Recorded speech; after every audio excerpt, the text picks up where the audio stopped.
Hey everybody, welcome to Baker Banter. This is the sports talk show. Welcome Trent, welcome Trey. What's up, guys? Hello, hello. Feeling good, feeling great. We're branching out this week, right, Ty? We are branching out, and I like the fact that you use the word branch because guess what? You can now find us on Apple Podcasts. Boom, That's boom, right. boom. You can now find our podcast, Baker Banter. We still use Spotify as our platform, but we have now branched out. I like that, Trent, into Apple Podcasts. So you can check us out on either platform.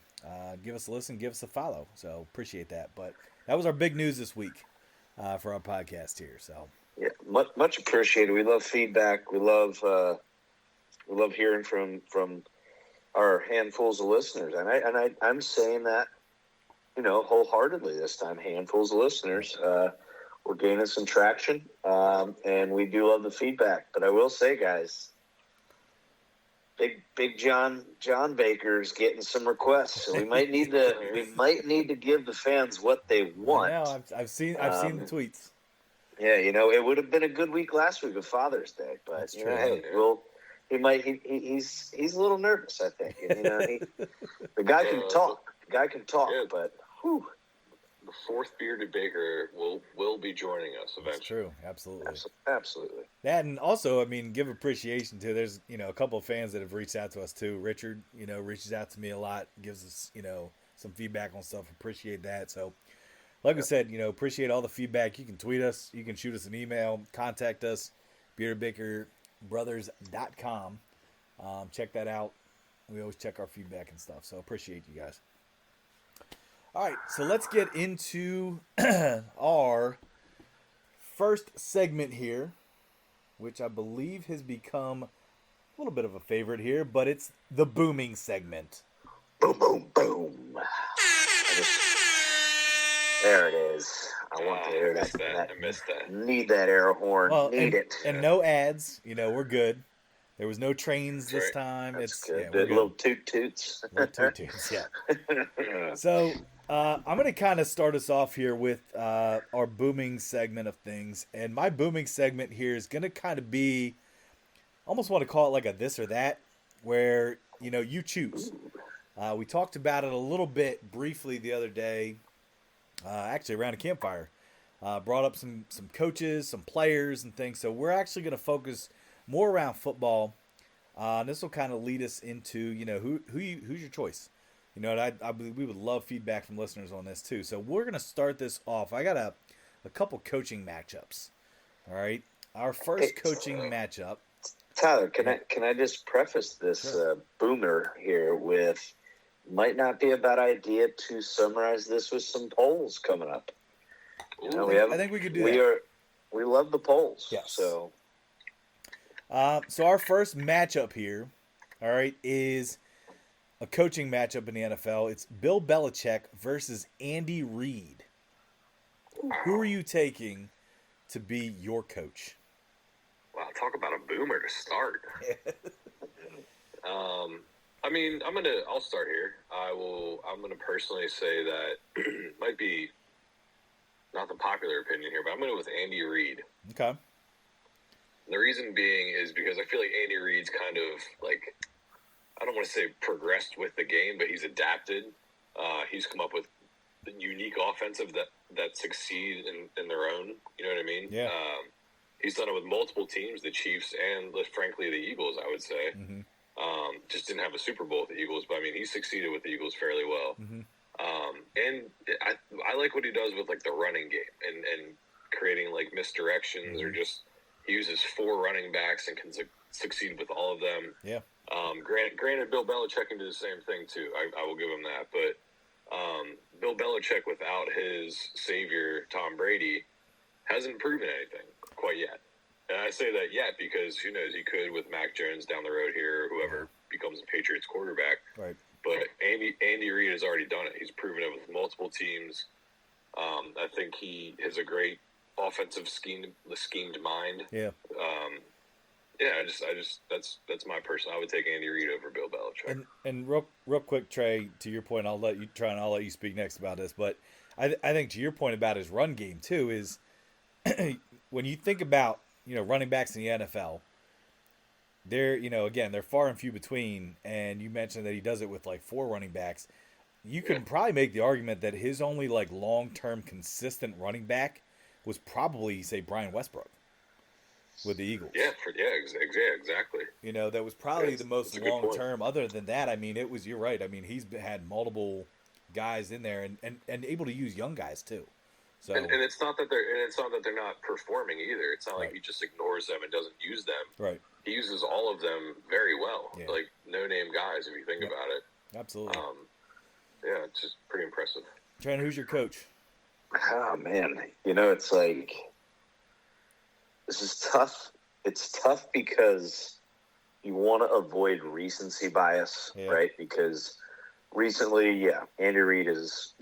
I mean, You love Right now, recency bias. what's You that? love it. I You know. love it so much. I know. I do. You're kind of recency bias on recency bias. He is. He is. Yes. Yeah. Yes. Touche. Okay. But anyway, but it's tough because a lot of people would sit there and say, "No way, Belichick has." Let's count how many Super Bowls. I believe it's 6. 6.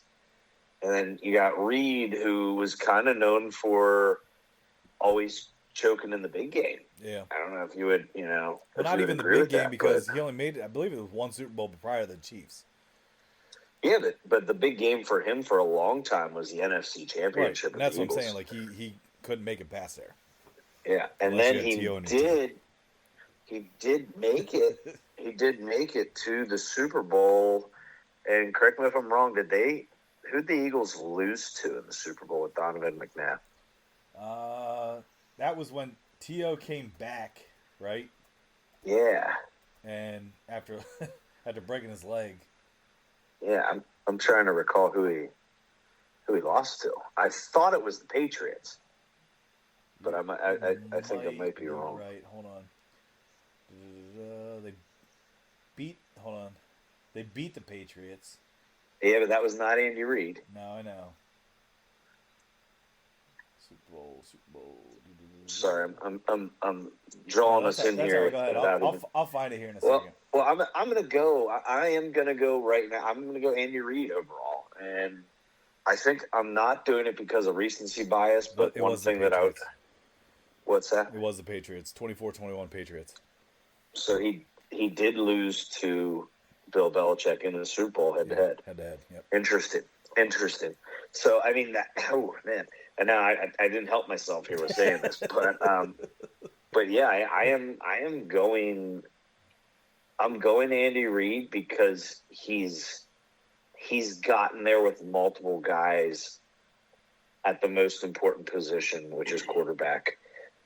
He's had success with guys that you probably wouldn't consider to be success. Alex Smith. Yeah. He's gotten them to be, I believe, a 1 seed Yeah.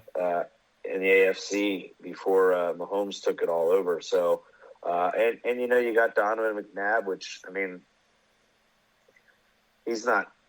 I mean, I guess some would say he's probably a Hall of Famer. I'm not quite sure at this point. Let's but not get into that. Let's not get into that again. sorry, I won't. Oh, but man. but I'm just saying is I would go Andy Reid over Bill Belichick. Okay. At this point, it's crazy that we're sitting here saying that Belichick needs to prove himself without Tom Brady. So, well, This and thing's crazy. I think that's a valid point. I think it also goes back to Trey's point as well, is that the guy's been able to adapt. And it's not, you can't say it's all Andy Reid. Obviously he surrounds himself with great coaching staff, and listens to his staff because, there's obviously some things in the game. The game has changed so much. But I think to both your points too is you could make the argument that Andy Reid has been able to coach across eras. And I say that because sure, Tom Brady, played for how many years? But I'd still say that was just one era for Bill Belichick. Versus, you look at Andy Reid playing with McNabb, playing with and now Mahomes. I mean, these are very different eras. So Yeah. I would almost make the argument too, and I also look at too the fact of the coaching tree. the coaching tree aspect of things is, how successful are Bill Belichick's guys when they leave Bill Belichick? How successful are Andy Reid's guys when they leave Andy Reid? And it's something interesting to look at as well. But yeah, I honestly I think we're all in the same boat of saying Andy Reid. Weirdly enough. Yeah. So. And what's to back up our go ahead, Trent. I was going to say what's even crazier about this is those trees that we just talked about go back. They go back to some legends and Bill Parcells, sure. and I would even say, is it even as far back as Bill Walsh? Because I believe Walsh to Holmgren to Reid, right? Yeah, I think Walsh did kind of. I would say Holmgren more recently. Of course you would. But I'm saying Walsh started the tree, Trey. Of course, yeah. Dude, Walsh, you are Walsh such a hater. Yeah, Walsh has the roots. Walsh has the roots. You have a Super Bowl trophy named after your coach, so I don't want to hear it. Give us another this or that. All right. But hold on. Before we move on, I just want to point out a stat that I wanted to look up because I was curious. Bill Belichick is 79 and 87 without Tom Brady in his career. Interesting. What is he? 79, 87. Yep. That's interesting. Wow, that is a great statistic. Yep. I like that. Great statistic. Wow. You little curious like a cat over there in the windowsill. I see you. Oh, yep. You hear me purring over here. Meow. Not sure what just happened. My friends call me Whiskers. Lapping up the milk. All right. All right. We'll keep it here. We'll keep it with coaches. These next two probably they won't take as long as that one, but next one here we got this is our next this or that. Sean McVay or the Bengals' Zach Taylor. Who's your coach? So are you asking who's your coach? Who would you take as your coach to your team? Do you want me to start again, Trent? Do you have a personal opinion? I have my answer. Why don't we'll stick with the same order. You go first. All right, I'm going to go Sean McVay. Okay. I am. I think I almost think he's like a great recruiter, like almost like a James Franklin. Like he's just a good rah-rah guy. He can get people excited. So he should be in college football then. Well, not to say that, because if he surrounds himself with great offensive and defensive coordinators, does he? I think free agency. Well, that's the other thing is free agency is a big part of it too, Tyler. So that's what the recruiting part comes into, and it's LA. I think he's a great fit for Los Angeles and that personality. I also think that I feel like his type of mindset is able to fit multiple schemes. I feel like Zach Taylor relies on a pro-style great quarterback, which he got blessed with Joe Burrow. I mean, granted, he's only, 2 or 3 years into those careers together, but still, I feel like you put Zach Taylor on a team with Daniel Jones and the New York Giants. I don't think he does that.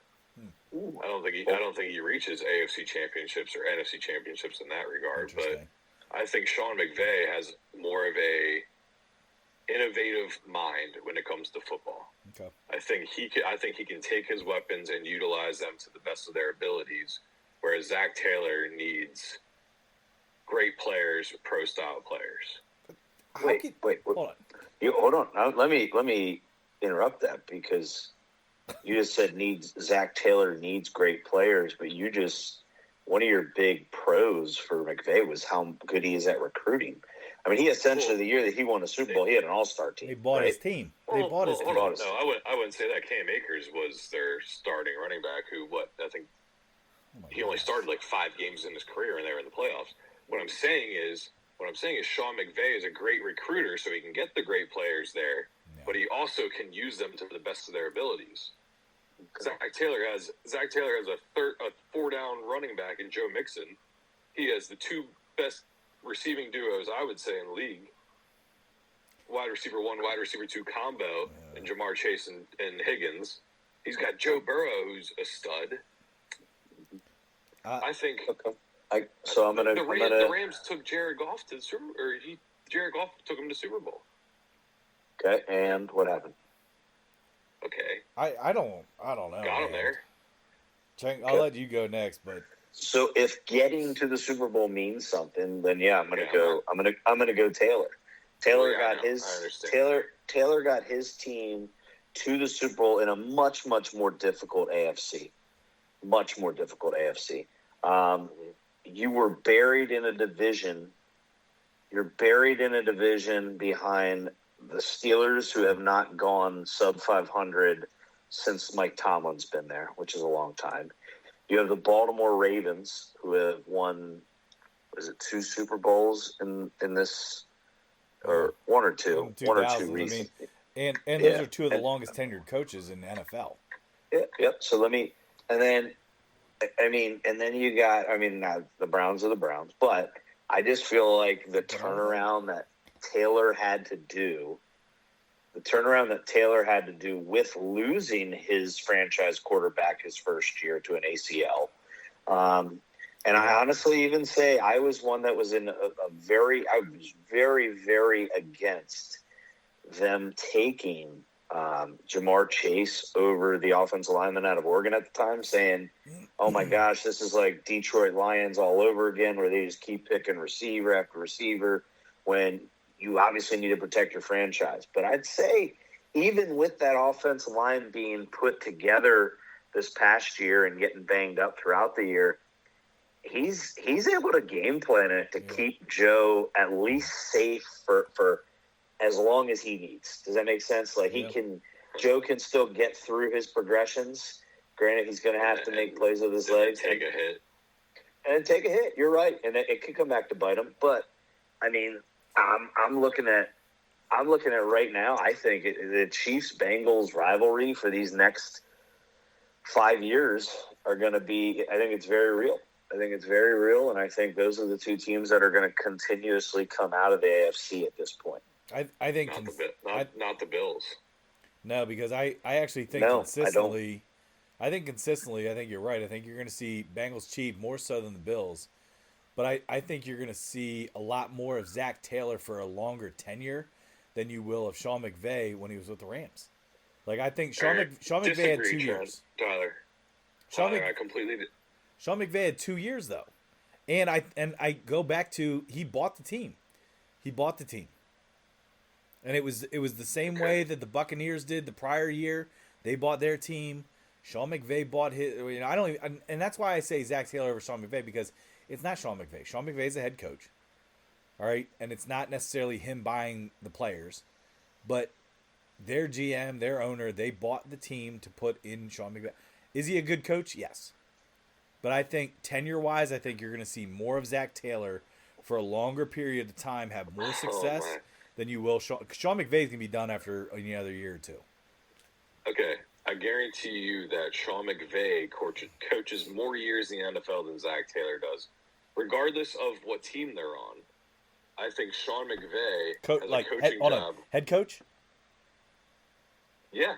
Okay, so let's put a beer on that one. Ooh. Oh, let's put more than a beer on that.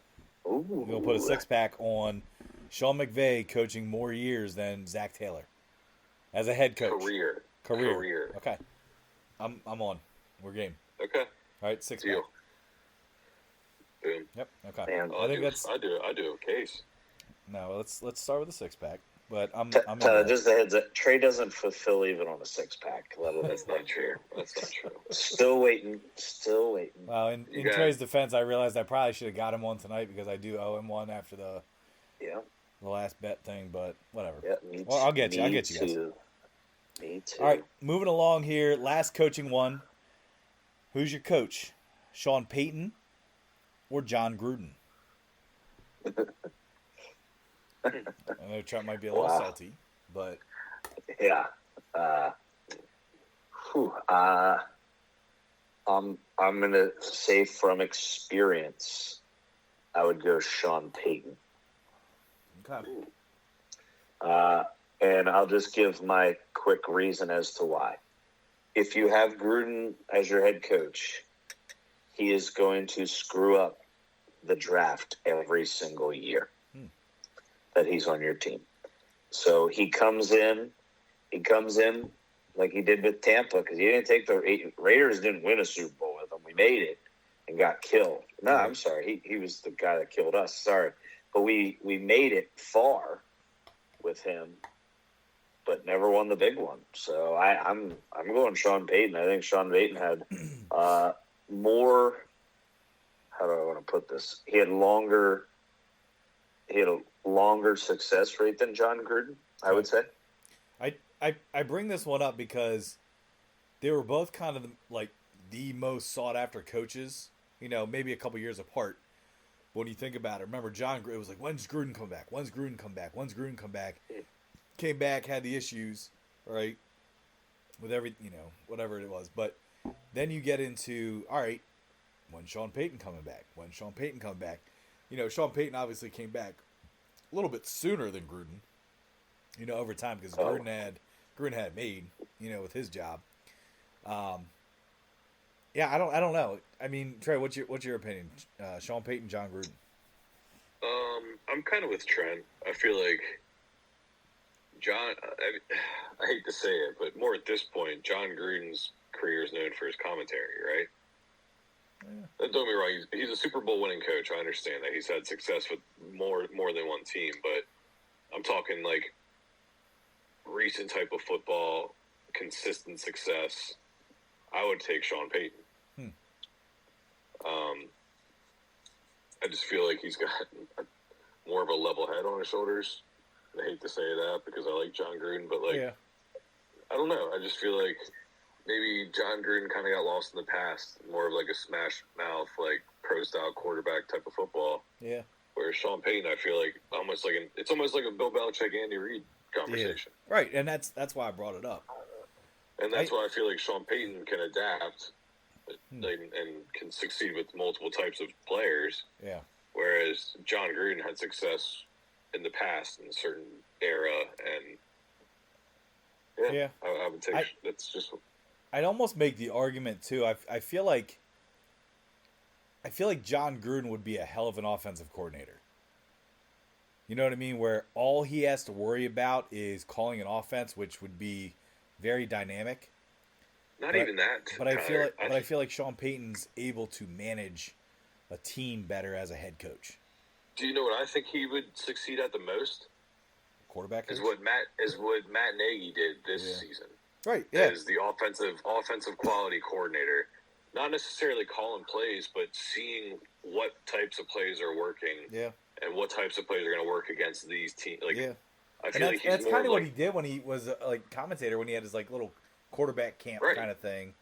That's kind of what he did. Yeah. And look at Matt Nagy. He didn't succeed with the Bears as a head coach when God knows he should have. Well, they also didn't put him in the right position, but then that's another conversation. But either way, look at what he does when he can focus on one thing. He's not in the spotlight. He can just do his thing, crunch numbers, look at film.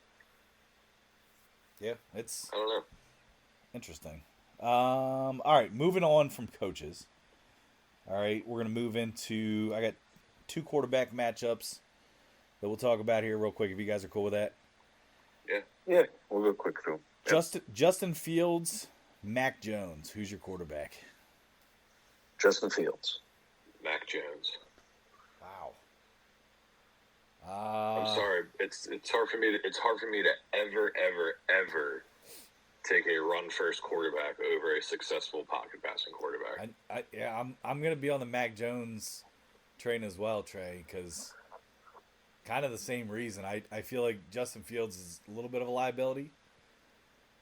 I also feel like they need to utilize him. I don't know. I mean, he obviously can make plays. It's a tough. I bring this up because it's a tough one because the success of Ohio State quarterbacks and the success of Alabama quarterbacks in the NFL, both not necessarily the strongest. Yeah. Can I ask you guys a question? I get we're looking like overall, but who do you think has more upside going into next year right now? Mac Jones. I think Mac Jones because he at least has Belichick. Calling his offense? Because Belichick ain't calling out. I don't even think that. I think Bill it's O'Brien that. is now. I wouldn't even say it's necessarily the coaching or the offense. I'd say it's the weapons around them. The Bears are awful. Okay. And the only offensive they have is Justin Fields rushing. And everybody knows that. He was like top 15 in the league in rushing last year. Yeah. As a quarterback.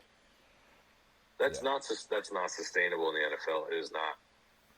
As much as you want to say Lamar Jackson, how did he do last year? He was out all season, and he's a run-first quarterback. That was contract. He wanted to sit out.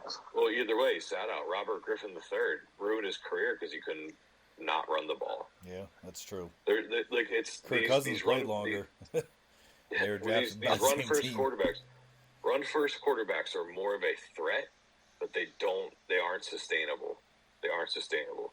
Mac Jones will have, I think, a more successful career because if he can learn how to read defenses like Tom Brady did, not necessarily exactly like Tom Brady, but just read defenses, call audibles, stay in the pocket. He's built for that. I feel like that's just my opinion. And you like Mac Jones' weapons more, you said, right? Could you name his receiving? Could you name a receiver right now for him? Devontae Parker. Devontae Parker. You like him more than DJ Moore? I mean, yeah.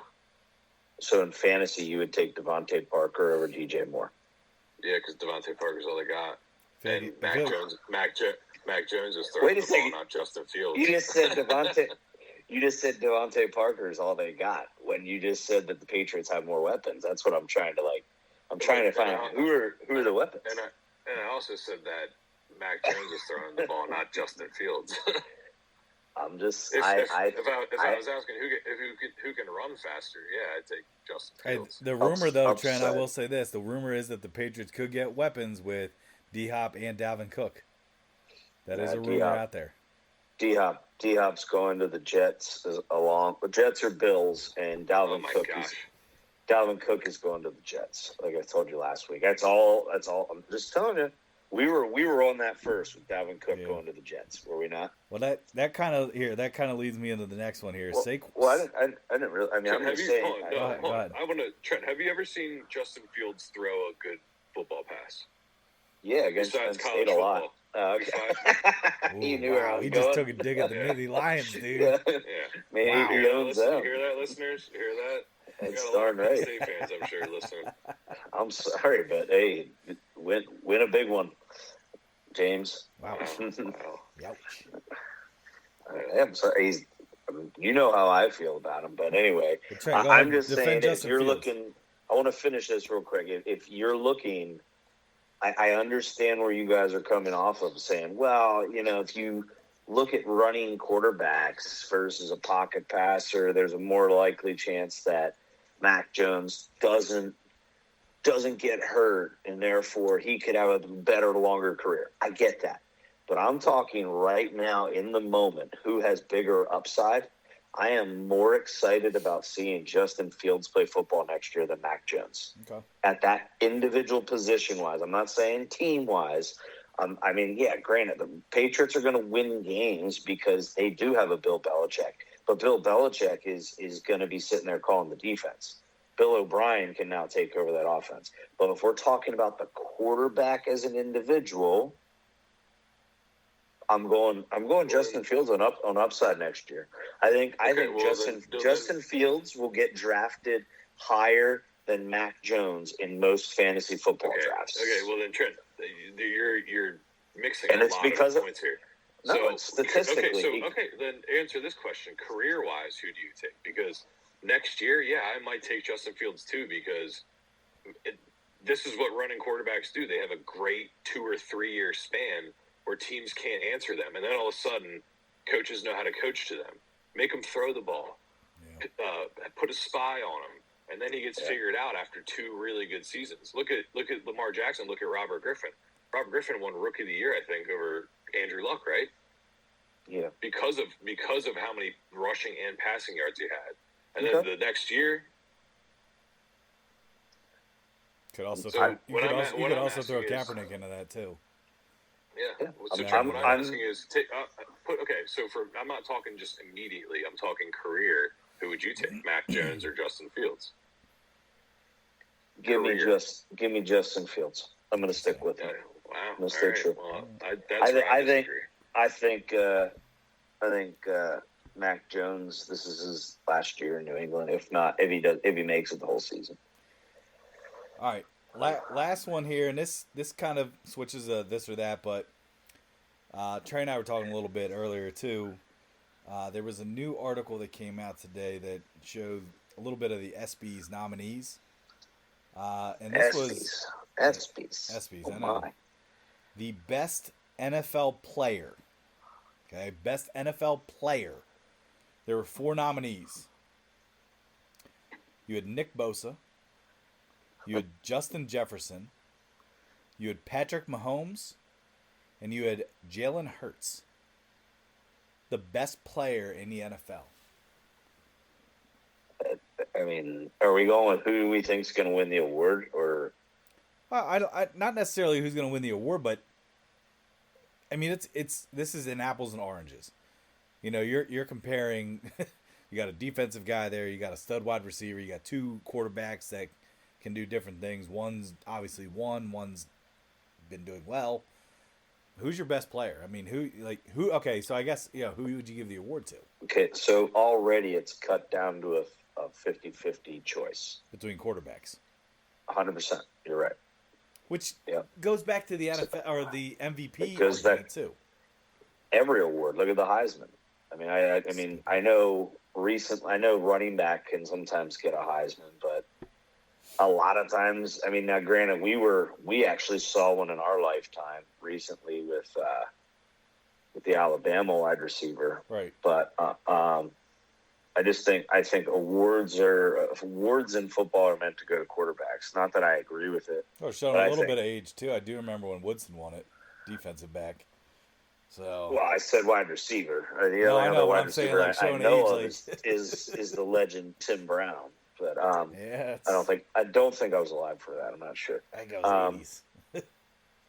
But I'm going. Patrick Mahomes wins that. You can't. So? It's impossible to. If you're betting on that and you don't bet on Patrick Mahomes, you're crazy.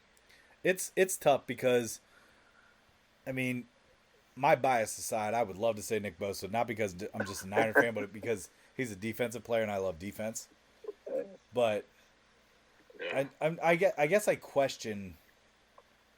I don't like. I was going to make an obvious hands down Nick Bosa just to get a reaction out of Trey. Oh, Trey loves to call me a secret Niners fan or whatnot. You are a secret Niners fan. I said this in an earlier episode. I like seeing both your teams have success. Because we know my team ain't winning on Sunday. Also, you're in a completely different conference. All right, so True. Trey, would you make the argument that you would say Mahomes is that player too? Yeah, and I also think that top 4 is a little not accurate. But out of those top 4, who would you say is second? Justin Jefferson. Trent, you say Jalen Hurts. Yes. Okay, because I agree with Trey. I think second is Justin Jefferson. Dude's different. He's a playmaker. Like there's nothing that can stop him as a wide receiver. If he can stay healthy and find a quarterback. He's grown 3 inches since he's been in the league. Really? Did you guys hear that? He came in at 6 foot, 6'1". Kendrick Perkins. I'm not falling for that. I'm telling you right now. Not falling for Kendrick Perkins. I'm telling you. I don't know the Kendrick Perkins. Kendrick Perkins fell for some meme that some guy grew 7 inches in a year. Kaminga for the Warriors. And he mentioned it on the show. Is now 7'2". Come on. And it's fake. But no, I love all 4 of those players, but it's gonna go quarterback. And honestly, how can you argue against what Jalen Hurts did this past year? I mean, I love that guy, and I'm not. You guys know I'm not an Eagles fan at all, but I like how that guy carries himself, and I like how he plays the game. Oh, I respect him 100%. I mean, he's a competitor and he's a winner, and that's really all it takes to be successful in the NFL if you have the talent. So I'm already saying, you know me, I'm saying Hurts over McNabb. Wow. Oh my gosh. He's a better leader. I think he's a better leader. Ooh. better leader. Yeah. All right. All right, let's. Okay, is that it? Hold on. No, I want to tell you. Let's go through our top fours for the ESPYs. Best NFL player. No, Trey. Can I actually just ask you who do you have missing? Like you said, those aren't the four. Who do you have missing? Josh Allen and Tyreek Hill. Ooh, okay. No way. I'm going to save those two names for another day because we might have another this or that I got some other positions and stuff for. I'm not even going to comment on that. Tyler, can I throw my own this or that out, which I actually had lined up in my notes for tonight? Yeah, that's fine. It's weird that you're doing these because this is one I was going to do. We talked about it, remember the other day? And this is, yeah. So, Patrick Mahomes and Travis Kelce combination versus Tom Brady and Gronkowski combination, which is better? Wow. That is a good one. That's a great one. Wow. Yeah, right. That's tough as hell. That's a good combo. This or that. Wow. I truly don't know the answer to that. I do. I do. Yeah. Okay, let's hear it, Ty. He's gonna say the Patriots. I go Mahomes and Kelce. Whoa. I think Mahomes can, or I think Kelce can do more than Gronk can. Wow. Whoa. I think Kelsey's more athletic. I'm not just saying that because I outbenched Gronk in high school. Oh God! Listen to him get that. That's not why I'm saying it. Yeah. I did have to throw that in there though. The only thing I had 18 reps. Gronk had 17 at Penn State Combine. Peaked in high school, Tyler Baker over here. Call you got your varsity jacket on. I still have bench Gronk. He's wearing it right now. Doesn't matter. He's wearing it right now. He's got 3 bars on it. 3 bars on the varsity jacket. Look at that. Look. Is that a baseball pin? What? Sorry, at least baseball, football. Anyway, sorry. How many football bars do you have, Trey? No, but I take Mahomes and Kelce because, and I think that kind of goes back to Andy Reid. I think Andy Reid uses Kelce in a lot more various different ways than Gronk. Gronk's a baller. Don't get me wrong, but I think when it's all said and done, because I don't see Kelce being done anytime soon. I don't see Mahomes being done anytime soon. I think they'll break all of the Brady and Gronk records that they have. I think when it's all said and done, they're both young and they're both just getting started. When you really think about it, the only thing, I mean, that is a very tough this or that question. It's a good one though, Trent. Yeah, I think you're gonna have to wait a little bit down the road. I mean, honestly, I'm with Tyler. If it's already a debate now and Gronk and Brady's careers are over, you almost got to think Mahomes and Kelce are just going to keep doing it, right? As long as there's nothing crazy happens and they both stay together and no crazy injuries, God forbid. But yeah, besides that, the youngness part, the only thing I would give Mahomes and Kelce the edge over also is Kelce's availability without injuries compared to Gronk. Gronk missed a couple years. He's always had back, elbow, shoulder problems, knee problems. Mm-hmm. Kelce, granted, knock on wood, he hasn't had those yet. And he did have back problems this year, but he played through them. Yeah, but he still played well. That's what I'm saying. Like, he was still able to play through them, which Gronk wasn't. So that could be a tell. That's a good point. And I've been told I look like Travis Kelce a lot by my patients, so it's a little biased there too. Don't you dare trim that beard. Shout out all those patients. Well, can we just say this though? Like, I know both of you kind of based it on saying you think they'll just continue to do it. You know, like you said with Kelce and Mahomes. But when you sit there and look at it, okay, now Rob Gronkowski is now retired twice, right? Yeah. And the reason he got injured a lot more, guys, is he was in the box. He wasn't throwing passes. He wasn't, taking. He was in the box blocking. So when you say more skilled, I get what you're saying, Ty. I mean, heck, Travis Kelce at one point in his playing career, he was a quarterback. So I get that. But here's what I'm going to throw this out to you is, will they continue to do it for much longer? Because Gronkowski is 34. and Kelsey is 33. So I'm just telling you, if they win another Super Bowl and that's his third, does Kelsey stay there to say, I just want to keep going? Where right now with his podcast, and he runs his own tight end university camp. Let's not give him that whole credit. Let's not give him all the credit. But that was George Kittle's. It's the majority of the credit, though. But anyway. George Kittle's idea. Okay, anyway. So I'm just saying, like, the age difference, which actually kind of shocks me to see that Gronk is only 34 and Kelsey is 33 right now. So Gronk has 4 Super Bowls. Yeah, so maybe he's going to wait till I just looked that up, and Kelsey obviously has 2. Yeah. So that could be a motivating factor for Kelsey too. Is like, hey, if I want to be one of the greatest tight ends to ever play the game, maybe he tries to go. Yeah, the greatest. He could all right. Be, so. Well, all right. Good discussions, guys. We'll move on here. Yep. Trent, I know you have a couple booming topics here that you want to talk about. All right. So I'm gonna go ahead and state mine, and then I'm gonna give you guys a chance to react. And then if you want my reason why beforehand, you can, or maybe give me like a little time after you guys are done talking about it to see if you make any of the same points as me. So you let me know. You guys just holler if you're like, okay, I'm ready to respond right now. Vice versa. I'll holler. So I'm going to sit here. I'm going to go with the NBA right now. And NBA draft tomorrow night.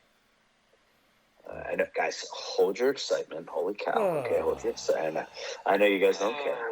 Yay. Anyway. I hate it's 2 rounds. That's why I hate it. I'm sorry, but here's I'm a huge college basketball guy, so I love seeing where these guys go. Yeah. I just do. Granted, I won't watch them until the playoffs next year. But what my statement, here's my hot take, you might call it, is I believe I would put more money on bust, this person being a bust, than an actual success. And that is Victor Wembanyama. Ooh. Wow. I am seeing more for a potential bust than I guess, what do you call the opposite of a bust? A success? I don't know. Bang. Bang. But the question is where do you see him going? Boom. A boom. It's a boom trend. Boom or bust. There we go. Not a bang. Yeah. Oh, look at that. Fits perfectly. Anyway, Tyler, what was your question? No, I just said, like, where do you say you see him as more of a bust. Where do you see him going? Do you see him going 1 overall? Tyler, that's not even a question. Yeah, so it's you can't even, like, there's no chance. There's not even a bet. There's not even, yeah. Well, there is a bet. Somebody bet, like, $60,000 to win $300. I saw that. That'll go number 1. But so you see him going then to the Spurs.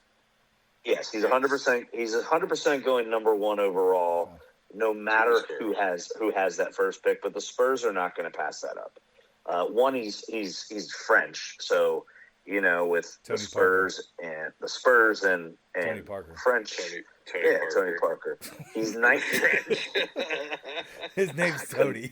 I was blanking. The Spurs and the French. I was trying to get there.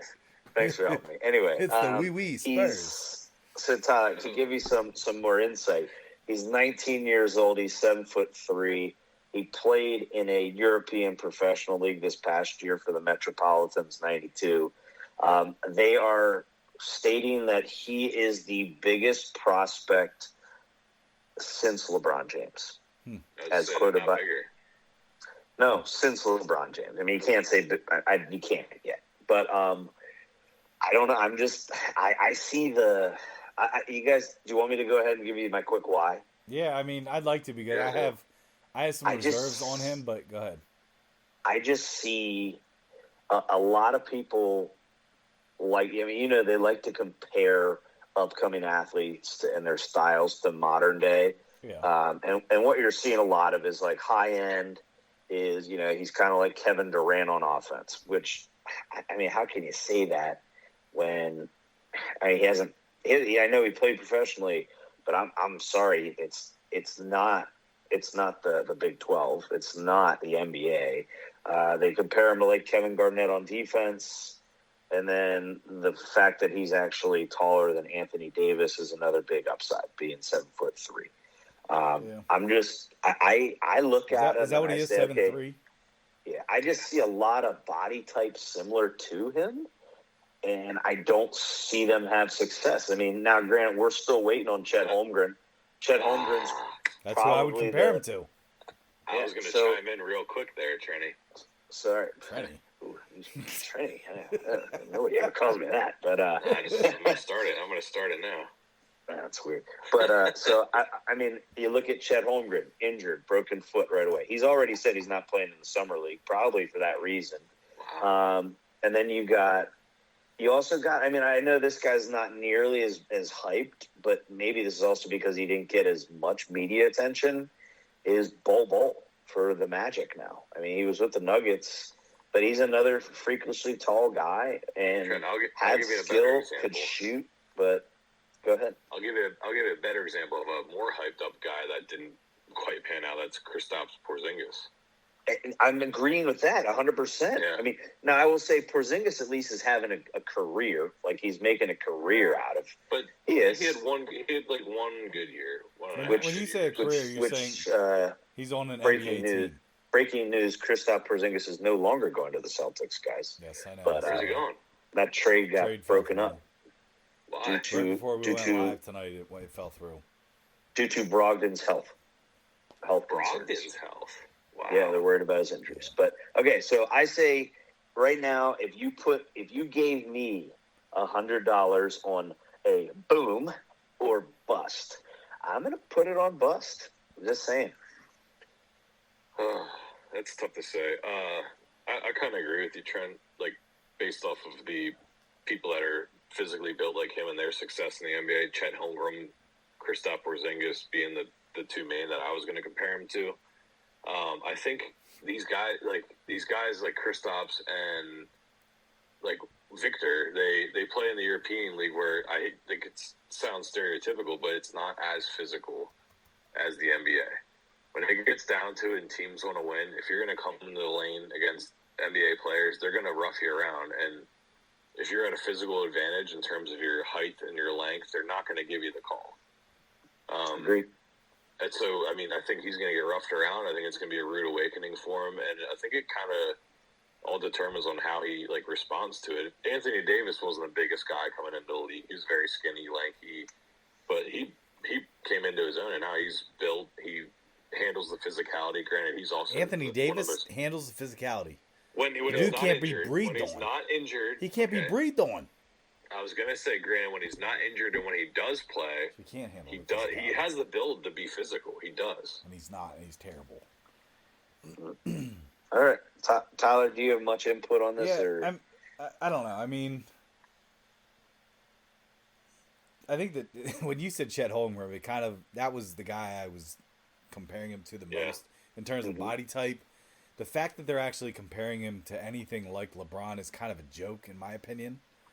LeBron's a special being in terms of his build, his athleticism. I don't see that. I think at 7'3" is what they list him at. Yeah.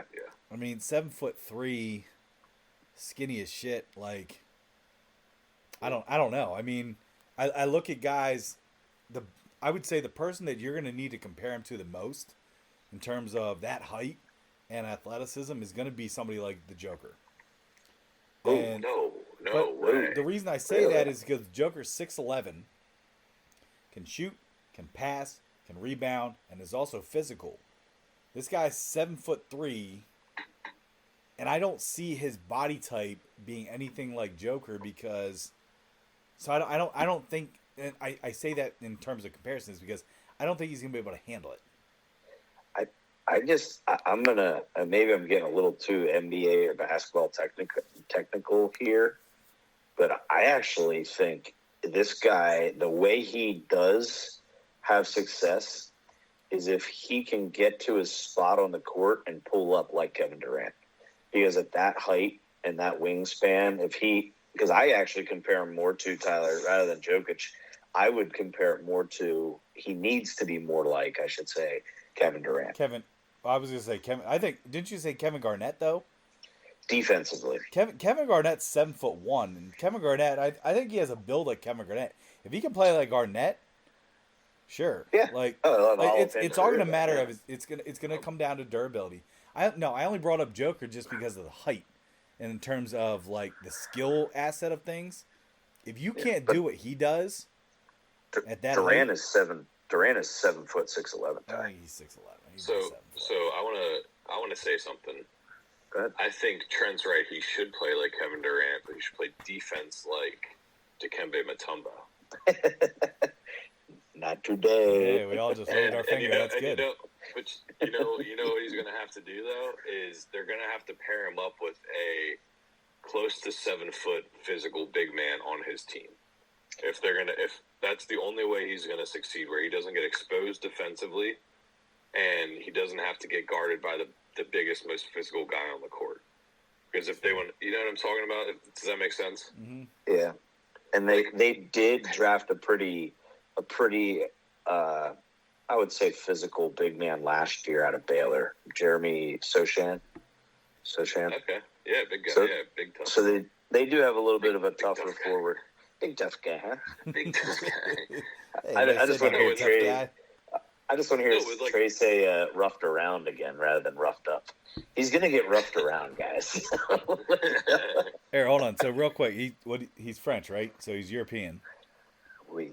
right? Yes. So here you go. I saw tonight I forget the Facebook post. It was a start bench cut. Who do you start then at? So who do you start? Who do you bench? Who do you cut? Paul Gasol, Jokic, Dirk Nowitzki. Trent, go. Start bench cut. Yeah, start bench cut. I'm gonna. I do. I know what I do. I'm cutting Paul Gasol. Okay. I'm starting Jokic, and I'm benching Dirk. Okay, so we all have the same. We all have the same then. That's so. the only right answer. Yeah. No, that's exactly what the boat I was in. I saw it. I'm like, it's a cool question, but it's pretty obvious. So no, I bring that up just because another European guy. We'll see how he does. But all right. Anything else, Trent? Before we move on to Trey. Just a quick.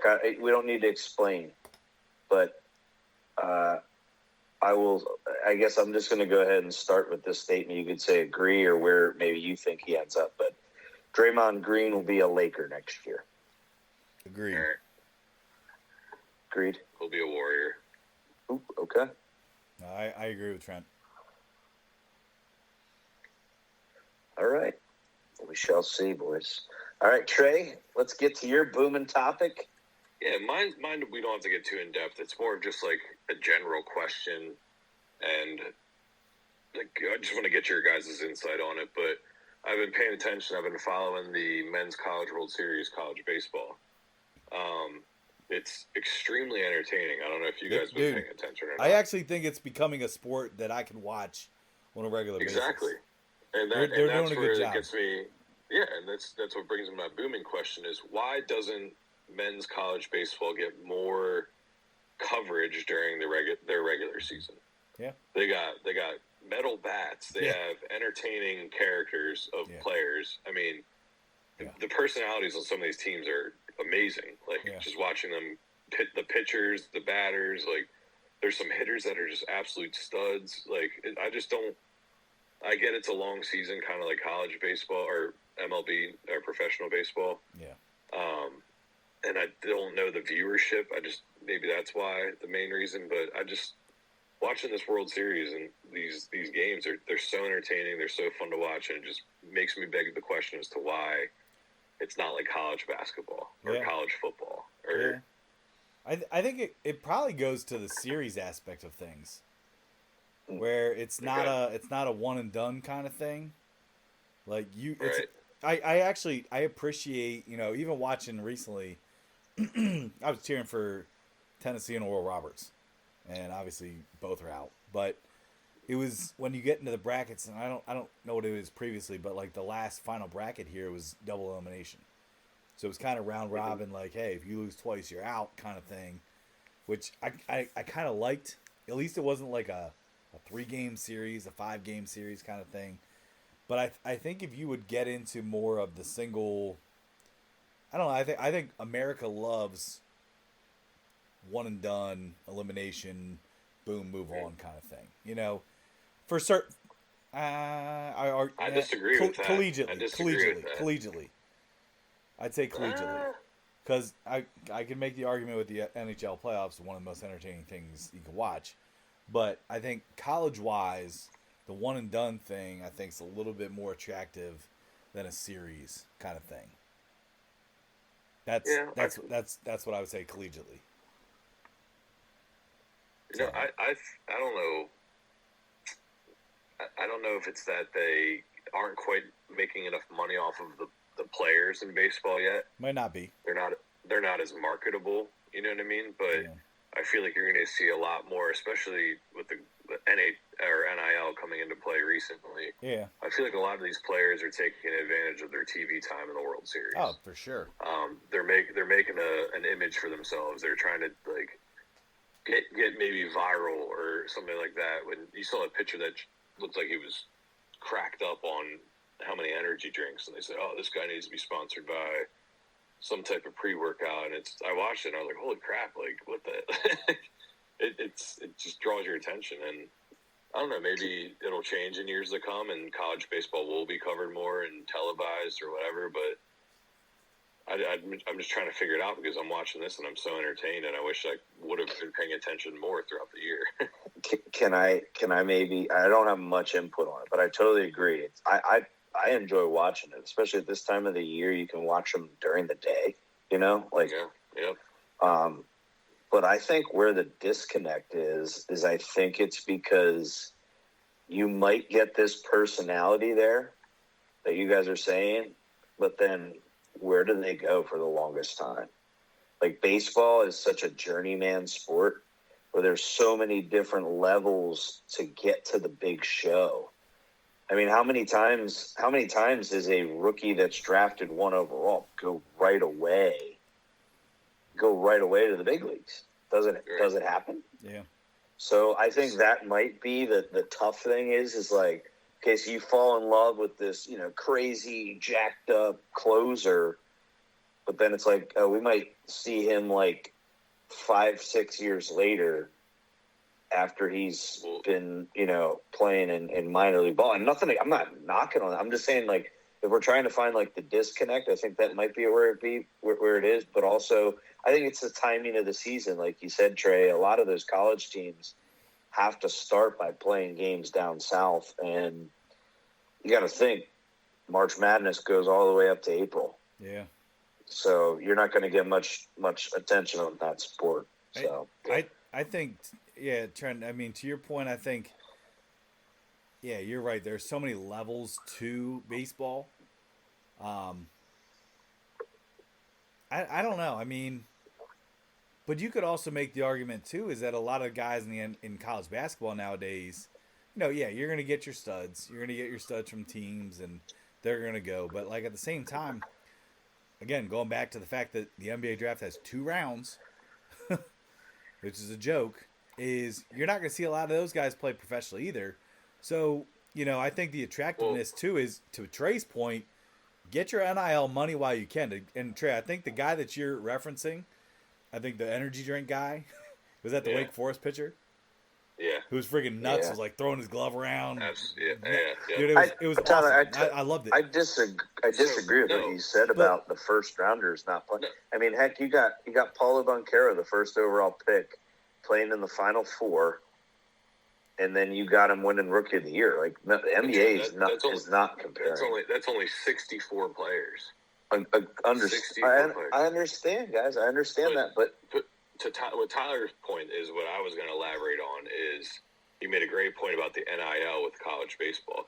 Trent, you're right. Some of those players, if they decide to get drafted or go into the draft and go pursue their MLB dreams, they do. They sit in the farm leagues for like 4 or 5 years. But say that they are successful in college baseball and they have years to spare. They make a name for themselves in the MLB or the College World Series. Why not make the NIL pay you? Hey, I'll play college baseball for 3 more years. Give me $100,000 a year. Sure. I'll collect that. I'll spend all my years in college, make a name for myself, make a name for our program, Yep. and then I'll go sit my 4 years in the farm system. Yeah. Like, And I think that's why the NIL is going to make college baseball more exciting down the road. One of the best guys, all right, personality wise, all right, is Steven Schock from what was it? It was Virginia. The pitcher a couple years ago. He goes, it's on his Twitter handle. It's at Big Donkey 47, and he's got his own personality brand at Big Donkey Brand. All right, the dude. Remember, I don't know if you guys remember. He sounded just like Kenny Powers. Yeah. And they're like, "What do you think? What do you think of Kenny Powers?" And you know, I watched the rerun of his interview the other day. I was like, "Oh my gosh! Like this dude, this guy had it. Like he had the brand, but he was also like he was real. He was telling it just like it was. Like he was in an interview, and he was just telling it like it was. But he also had that kind of personality. And I mean, you know, and I believe the guy now has a podcast. So, you know, he made his brand. You know, and now he's doing what he's got to do. So I mean, shout out to Big Donkey Brand, dude. That's Big Donkey. I might actually have to buy a hat or something. That's freaking awesome. So that is awesome. But yeah, all right. So I think that could probably anything else on college baseball. I do, you know, I think the ESPN taking it a lot on, you know, in terms of games and stuff and the timing of everything. I think you guys are both right to that. I think you might see a little bit more or a lot more of especially bracket time, playoff time. You know, it is tough to find. It's also tough to find in gambling too, man. Like there's been several times I've been trying to find games. I'm like, I don't even know where to go right now. So, but I think you'll start to see more of that. I think they've done a nice job. I also wonder too, when is the Frozen Four going to be more of a thing in college hockey? That's a good question. Trey, it is LSU, Florida, right? I know. No, it's Florida and LSU Wake Forest have to play another game, I believe. They played tonight. No, the LSU knocked them out tonight. Yeah, LSU won tonight, Trey. Yeah. Seriously? Yeah. 5-0, I think it was. Wow, holy crap. So it's an SEC final. What do you know? A Southern school with nice weather. Yep. Both of them. Yeah, LSU won 5-2. Yeah. So. Holy crap. All right, let's do it. Are we getting into the triple B's here, boys? Triple B's here. Bet, bail, and backing. All right, I can go first if you need it. Trent, go first. All right. So, what I am betting on is similar to what I was betting on last week. The only thing is I'm just going to go ahead and take it now. Last week I said Reds offense numbers, but I'm betting on the Reds money lines and heck, sprinkling even on a couple run lines this week. A matter of fact, if you were placing a $10 bet on the Reds during this 11-game win streak, you would be up towards, this was if you rolled it over, you'd be up to $14,841. Wow. So if you started the streak and then you just kept taking those winnings and just kept going money line, you would be up to $14,841. So, hey, they're fun, they're young, and guess what, boys? They're in first. So, that's where I'm betting. That's your bet. That's what you're loving. All right, so Trent, I'm going to second that. That was actually my love as well. I'm also betting the Reds on their win streak. So I actually took a picture last night knowing that this would be my talking point. Cincinnati Reds, longest win streaks since the expansion era of 1961. They've had a 10-game win streak in this year, 2012, 99, 98, and 1975. They are now, as of today, they are on an 11-game win streak, as you mentioned. The last win streak longer than 10 games was 12, and that was in May of 1957. Yes. So I am also on the Reds win streak. I think they are a team that I have to get behind. I've been following a lot. You know, you mentioned about sprinkling and stuff too. They got some talent. They got some young talent, and it's been tough because, like I think I told you guys a couple of episodes ago too. It's like, hey, I'm used to the Reds being the team to bet against last year, and I'm coming along. So I'm on Right, their win streak. that I'm not on the A's win streak like last week, but I am on the Reds win streak. I was going to say that whole division. If they're playing a divisional game, take them. I mean, Yep. look at that. They are bad. Yep. That is a bad division right now for baseball. That's It is what it is. Yeah. Trey, what are you betting? Well, not betting much baseball. Oh, The only bets I'm betting are daily picks because God, it's miserable for me. But I was talking to Tyler a little bit about it tonight when I'm gonna start betting. Remember, this is just what you love in baseball. It doesn't have to be what you're actually betting. What I love. Well, okay. Well, I don't know what I love. I don't love much in baseball, but I'm going to tell you what I'm going to start betting. What I'm going to start doing is I use a lot of pitcher walks as a part of my bets. Like whenever, or just pitchers in general. I look at their walks. I look at their earned runs. I look at like the opposing team's last 5 games, how many runs they scored, and vice versa. I'm excited for this, Trent. We did talk about this tonight. Yeah. So I decided I need to find a prop with decent odds either way, over unders, to kind of make my bets and focus on. And walks of pitchers being one, I'm going to look at their total game walks as a prop. Heck yeah. I gave you guys that prop like 3 or 4 episodes ago when Tyler was talking about fading that Blue Jays pitcher. Smart. I like that. I really like that. Yeah. So I'm gonna start looking at some numbers, kind of maybe come up with like a little system, not like nothing too in depth, but I'm gonna start that because I'll tell you what, there's not much I love in baseball, as you guys are asking what I'd love. So, yeah, that's what I'm gonna start doing, but we'll see how it goes. I like it. Hey, DraftKings, they're the ones that carry the walks typically. Exactly. That's what I said. Tyler, we're gonna roll the tape because I'm telling you right now, We can roll any tape. What I'm saying is that Trey and I talked tonight about. He said he follows walks, and I said, well, then in terms of the team total and over, I said, then why don't you start looking at pitcher walks as your bet? Mm-hmm. So that's what I'm saying. Like, that's what I did say myself back in the day. I actually told Tyler to start looking at that. But I like it, guys. Hey, I like it. We're all in the same goal here. Let's beat the books. So was that betting? Was that betting? That's just what you love, that Trey. Was betting. That was betting. Yep. Okay. Well, all right. Can I start with backing? Well, we always try to skip bail. But bail. I don't know why you're trying to bail on bails. Remember this guy? He doesn't listen at all. He doesn't listen. No, he's just a cat in the window. If only people. I think we. Oh, Jay, that was a terrible purr. Should have been out. I think we just have to tweet the picture, Tyler, and then we'll. Then all our listeners would understand. What picture? But the picture of Trey as a cat in the window because he was so mad that you took that picture for the. I could do that. Well, yeah. In one of our promos that Tyler posted on Facebook, he screenshot it without our knowledge, and I look like a lap cat. A lap cat. basking in the sun in the windowsill. Do cats bask? What are they? This is just Trey. Yeah.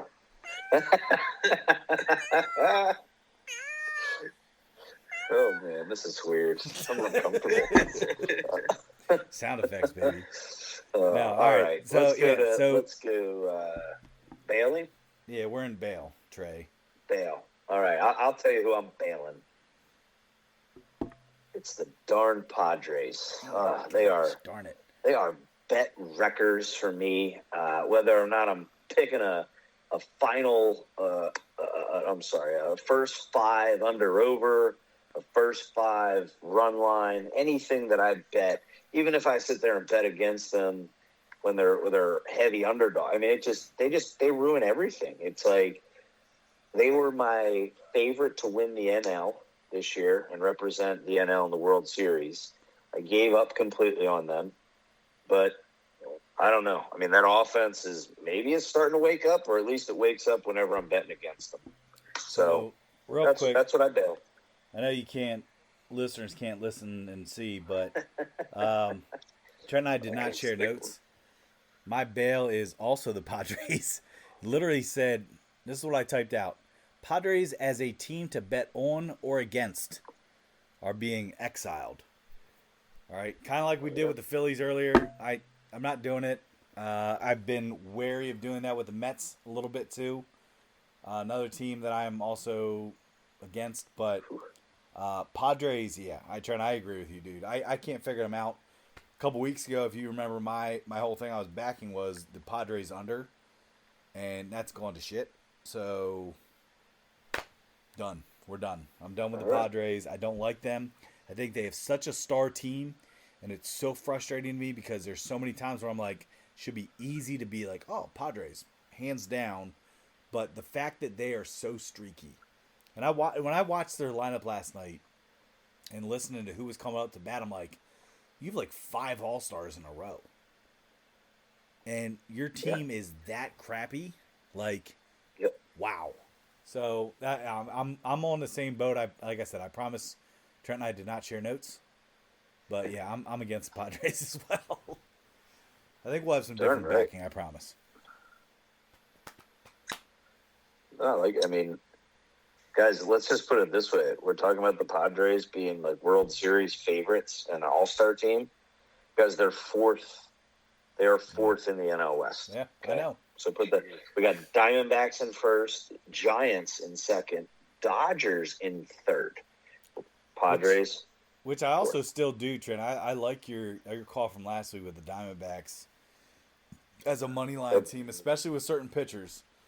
Dude, you can get Zach Gallen today minus 138. Like, are you kidding? He's a Cy Young winner. I mean, I just think he could. I think he could be. I mean, who's the other one? Kelly too. Kelly too, right? Kelly's okay. Right. He got beat up a little bit the other day, but yeah, their offense is hot too. They're top 5 offense. But Trey, what are you bailing on? I mean, I'm not going to beat a dead horse. Baseball isn't my bread and butter. I'm bailing on the over-unders, I think, for like the 3rd time this year. So, like full game? Keep it at that. Full game? Yeah, full game over-unders, yeah. Full game over-unders, okay. I think there's just too many factors, too many things that can go one way or another that it's almost, I would say it's impossible to handicap. Especially in the middle of the season right now, too. You're hitting that weird spot, too, where, well, you know, so long of a season too. That's the tough thing. Is and this is what frustrates I think all of us is you could freaking pick something that's like minus 200 and it misses. You know what I mean? Like not that we ever do that, but I mean, Trey, look at the example today of Blue Jays Marlins. You had Gossman and you had Alcantara on the bump, as baseball players talk. I was wondering if you were going to call it the bump. I'm impressed. I did. It just came out. But you had those 2 guys on the bump, and the over/under got down to 6.5. 6.5. Yeah. And there were nine runs scored. 9 runs. Yeah. There was 6 runs scored before the first 5. 7. So you know what? I almost took the over, but then I was like, nope, that's too obvious. Gonna fade myself. Yeah. But I'm not going to bet the under, and I avoided that's a tough one because Gossman was another guy I looked at pitcher-wise today in terms of like gambling because he could throw 13 strikeouts, but he could also throw like 4. And I didn't feel confident enough, especially with the Marlins being as streaky as they can be with hitting. Marlins are hot. I didn't feel comfortable with that pick. So Marlins are better than they're not great offensively, but to look at them, they're 2nd in the NL. Yeah. I mean, who would have thought that with that Phillies roster? Yeah. Like, and Mets roster, guys. Like, maybe they're giving us the old tease of like the Pirates of the past and all that, where they're hot in the first half or first quarter, I should say, of the season. But I don't know, man. That's a team that Miami's 42 and 33. Yeah. They're behind, obviously, Atlanta because Atlanta's one of the top teams right now.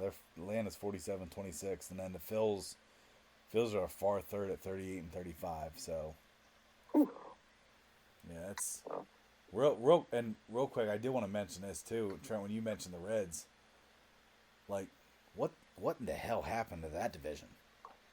I mean, the Pirates just completely like they normally do, fell off the face of the earth.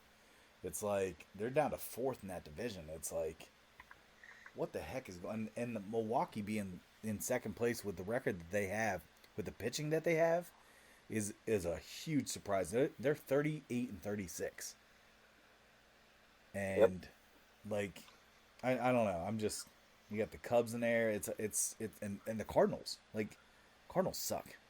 Like, let's be honest, they're terrible.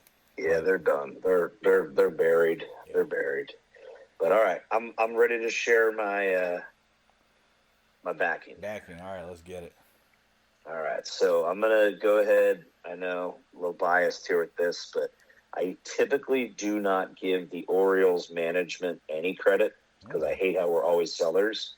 But I am giving the Orioles management credit here where credit is due. Management or the coaching? Both. I'll say both. Management.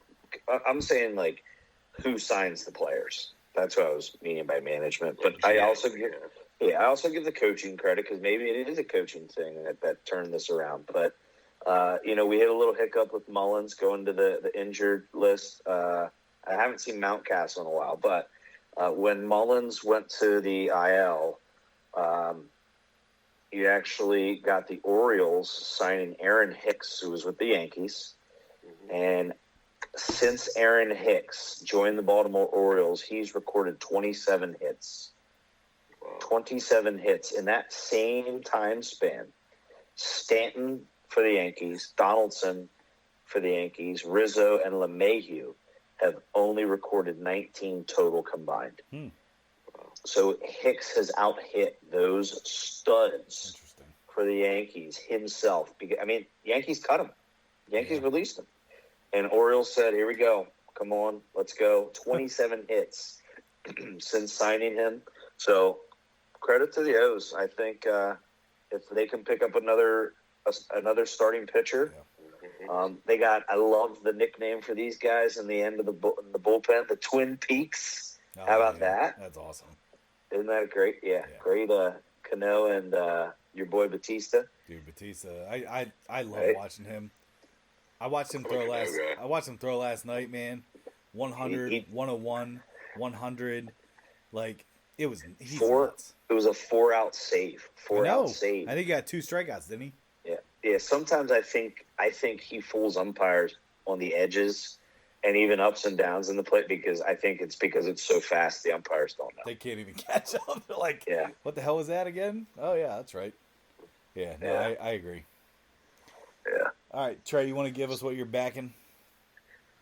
Yeah, mine's simple. I'm backing you guys. Whatever picks you go, I'm doubling my units. Wow. And I'm trusting it because I'm obviously, I think it's been known for the last, 2 or 3 weeks that I'm struggling. So we need to cheer your butt up. Yeah, we do. Jeez. I know but Trent, it's hard, man. It's hard when it comes to this drought. It's you're like a sad cat in the windowsill. You're like choking on hairballs over there and everything, man. What the hell?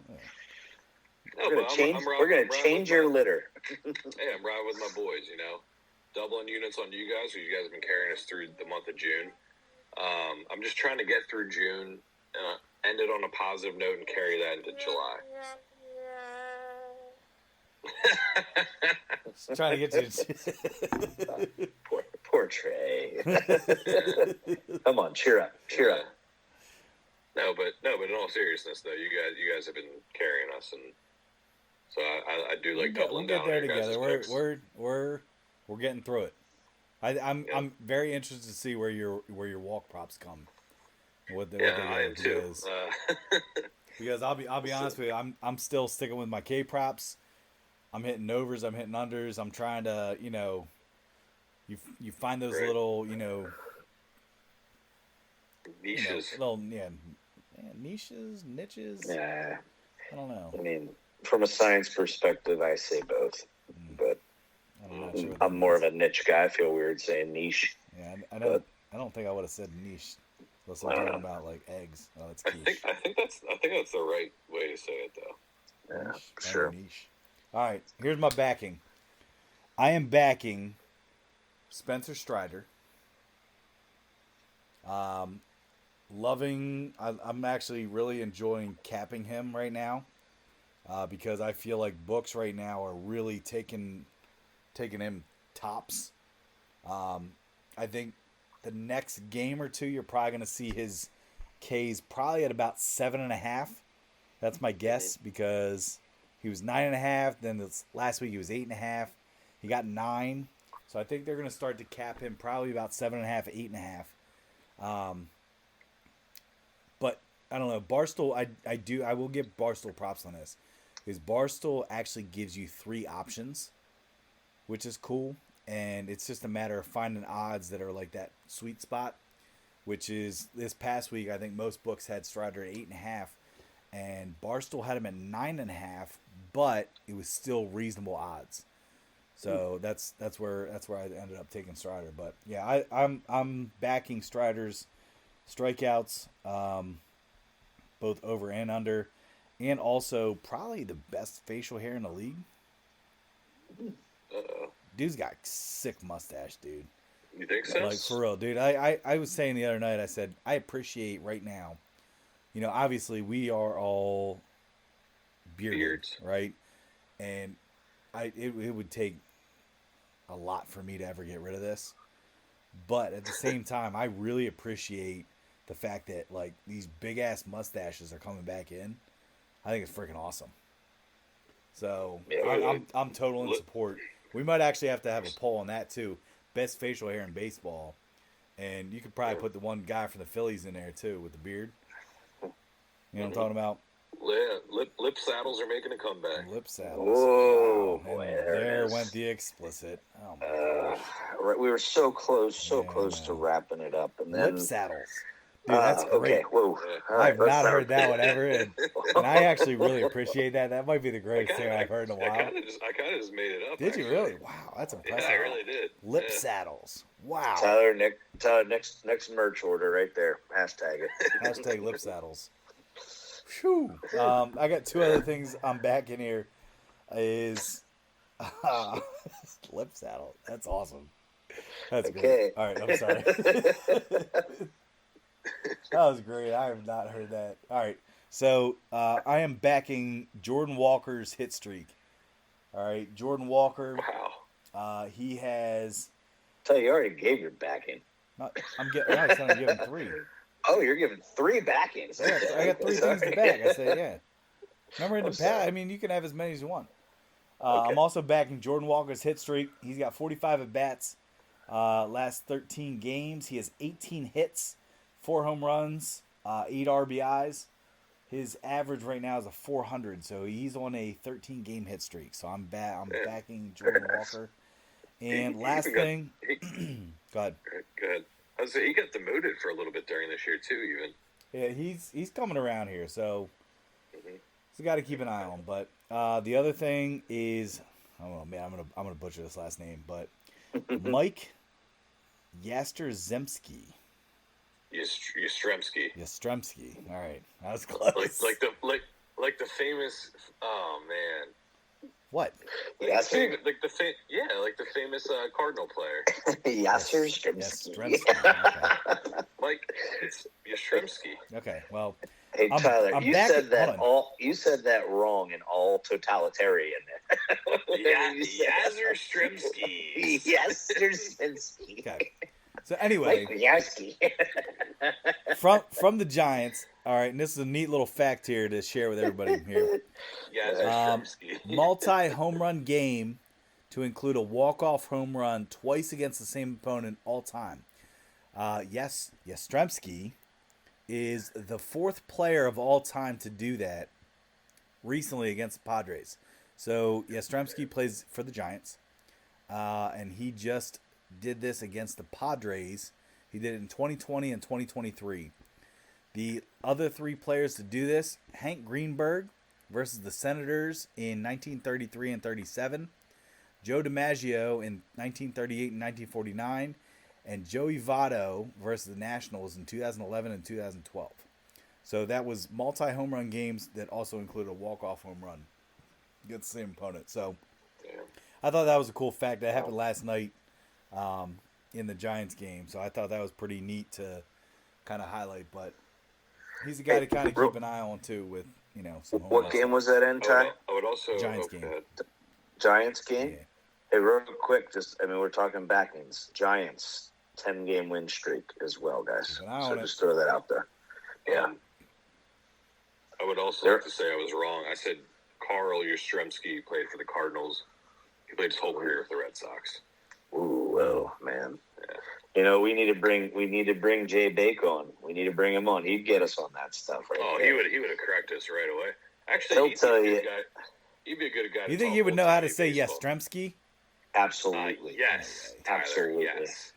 Todd, he'd be able to tell you the pronunciation, the team he played for, the jersey number he wore, if he ever changed his jersey number, and probably how often he walked his dog. That's how up to date he is with baseball trivia. So yeah, Big John was a big baseballer. Oh man, yes. He's you know what? That might be his niche, sports trivia. Ooh. Yeah. Nishi. Stump the J Bake. Ooh, we bring him trivia questions. That's all we could do. Oh man, we're brainstorming live, guys. Sorry, audience members. All right, anything else to add here, fellas? It's banter. It's banter. That's true. Right? Come on, sir. I'm excited to get going into the weekend. I know I hate to wish my weeks away with the summer, but no, let's keep things rolling. Let's hope we can continue to chip away. Let's chip away in the month of June. I think what we'll see here is we'll see some heating up here. So, but yeah, we'll be back next week. And again, beardedbakerbrothers.com is our website. Check us out. We also have now not just Spotify, branching out into Apple Podcasts. So check us out on Apple Podcasts. You got Bearded Baker Banter. All right. See you guys next week. Appreciate you. See you, Trent. See you, Trent. See you guys.